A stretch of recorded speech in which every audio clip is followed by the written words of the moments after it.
Thank you everyone for coming today. Today we have Professor He to talk about balance between a career in CS and life. So take it away. All right. Thank you very much for the introduction. My name is Jingrui He. I am Associate Professor at University of Illinois, Urbana-Champaign. And today I'd like to share with you my experience balancing a career in CS and life. So yes, it's all about balance.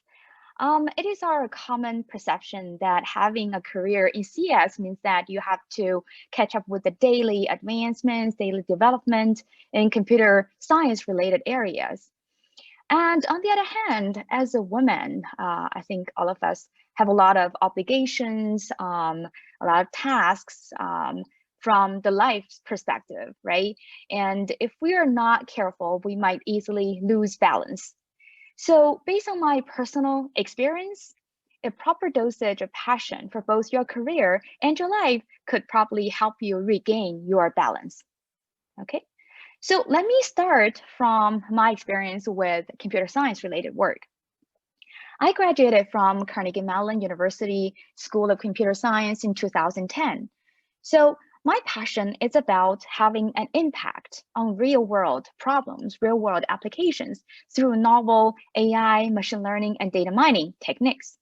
So today, I'd like to first talk about a couple of the application domains that I have been working on in the past years and how our proposed novel techniques makes the difference, okay? So let me start with security informatics. So in this application domain, oftentimes we have input data from a variety of different sources, such as web browsing history, social networks, even criminal records. And our vision is to provide a holistic solution for combating crime. Now, in doing so, we are usually facing a couple of challenges, such as the disparity of the input data, right? The rarity of the target signals that are associated with the crimes, right? And number three is the noisiness in the input features, some of which might be contaminated and so on and so forth. And the last one is the dynamics, right? So the input data is usually evolving over time, so are the target signals for the potential crimes.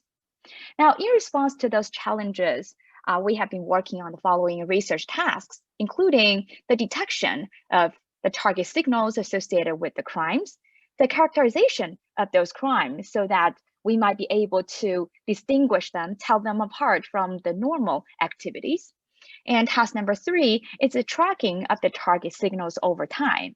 Okay, and in the meanwhile, we have been working on engaging the end users who might be having limited background in artificial intelligence, right?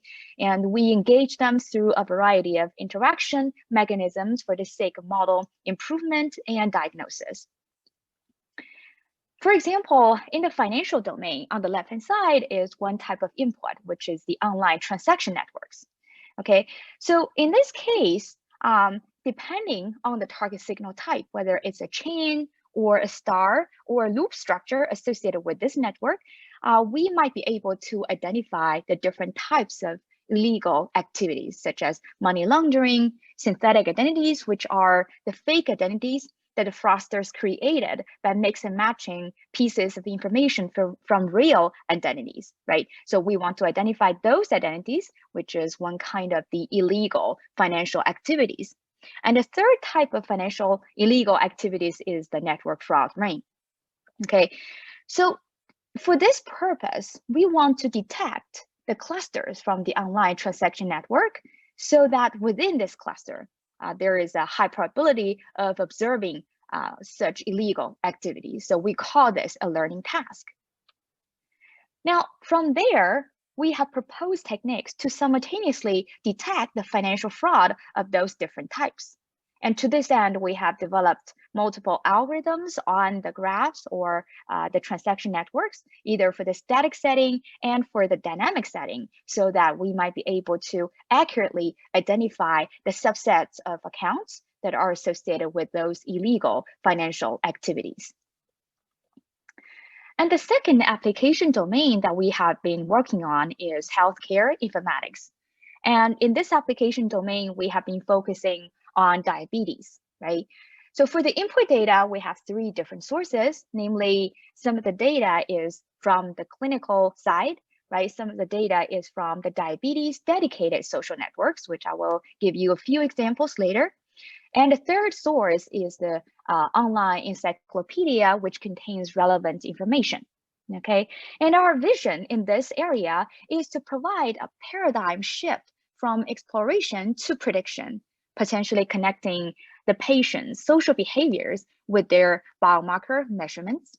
And as before, to achieve this goal, we're also facing a couple of challenges, such as the multifaceted nature of the patient's social behaviors, right? And the sparsity of the target signal. So here, the target signal is the patient's biomarker measurements when they mention those in the online social networks. And typically such signals are very rare. All right. And the third challenge is also dynamics. The patient's condition is usually changing over time. And the last challenge is the multimodality nature of the patient's social behaviors. So to address those challenges, we have been working on the following research tasks, where task one is the extraction of the patient's social behaviors from multiple aspects to get a numerical representation of such social behaviors. Task number two is the identification and densification for diabetes biomarkers from those online social networks. This is in response to the sparsity challenge that I just mentioned. And in task three, we want to connect these two by designing a proper connection function, okay?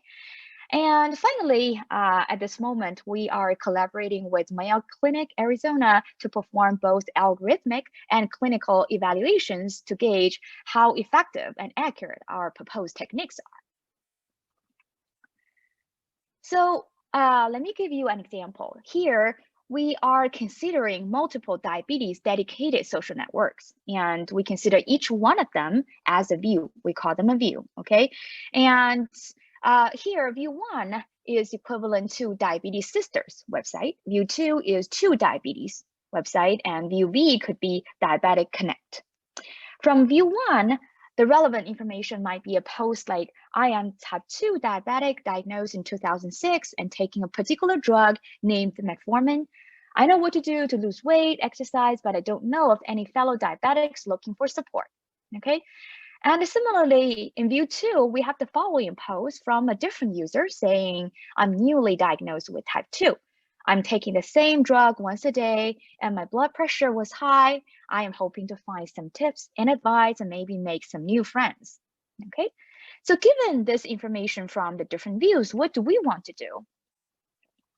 We want to perform multi-view learning, basically finding the similar users or actors across the different social networks and perform the user interest matching for that matter, right? So here, the input, we consider both the user-user connection interaction networks, as well as the user-generated content, like the post content we just saw. And again, our goal is to find similar actors across the multiple networks for the sake of user interest matching, okay? So the third application domain is air traffic modeling, right? So here, for the input, we have the data from multiple databases, such as the fall database, the aircraft database, sensor database, and so on and so forth.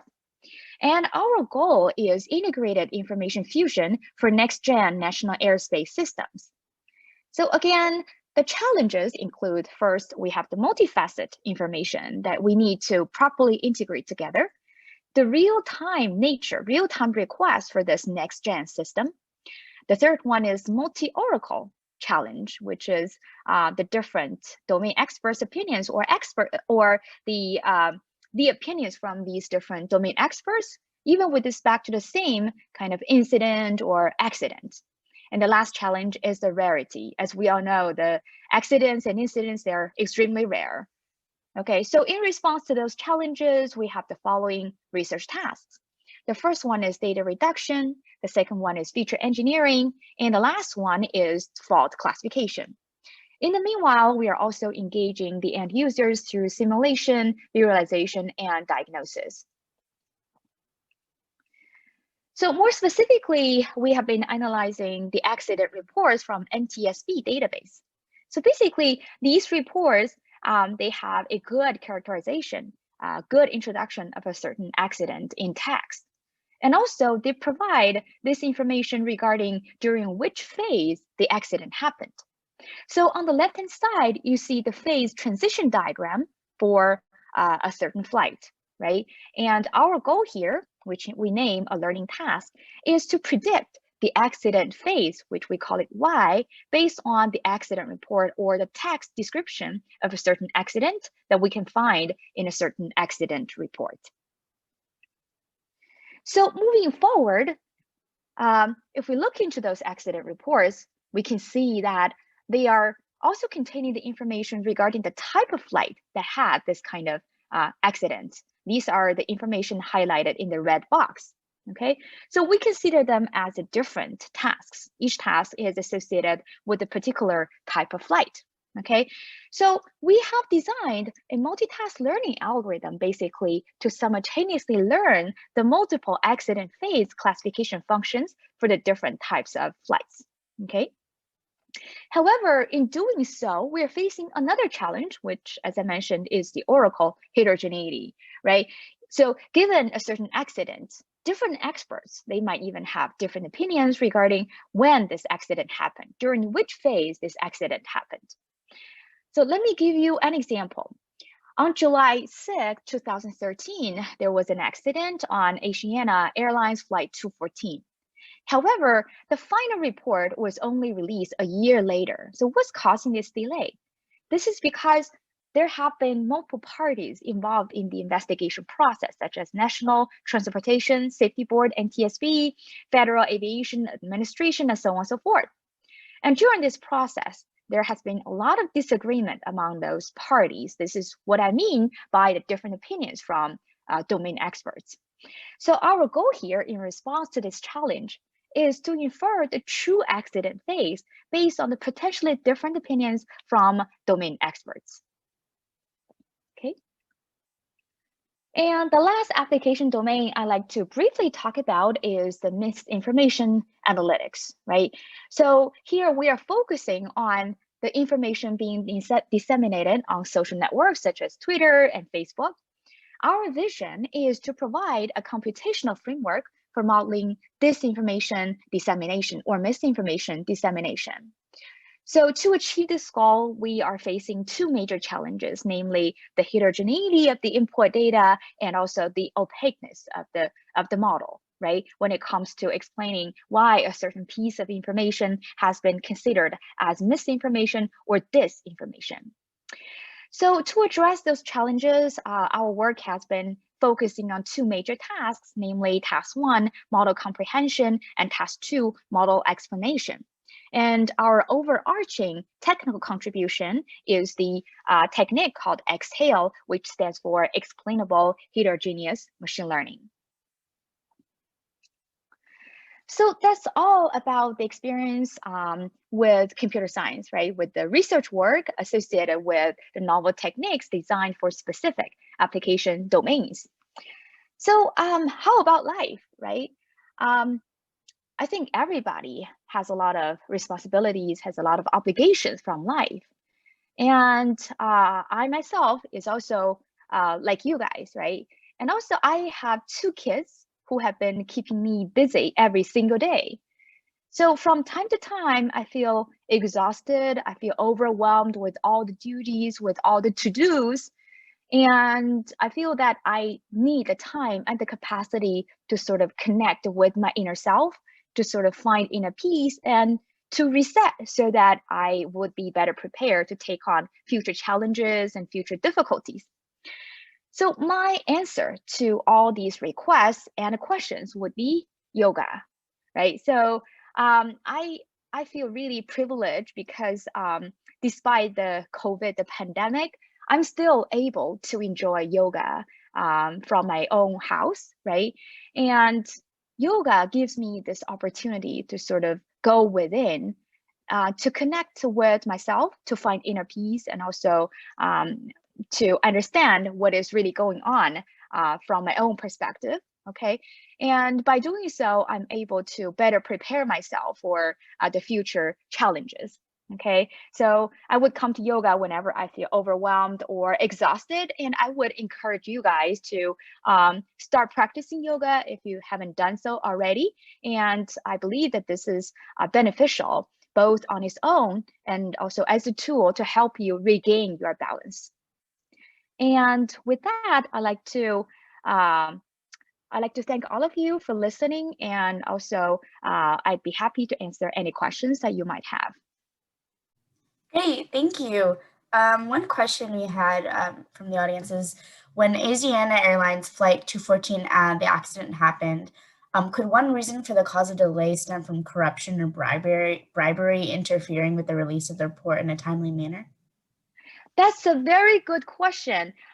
So the information that I provided in this slide, this is all public information, but I would be happy to sort of get to know more about how this delay happened in addition to what's been publicly released, right? I would be happy to get to know more. And if you run into any of those articles, feel free to share with me. I'd be happy to read them as well.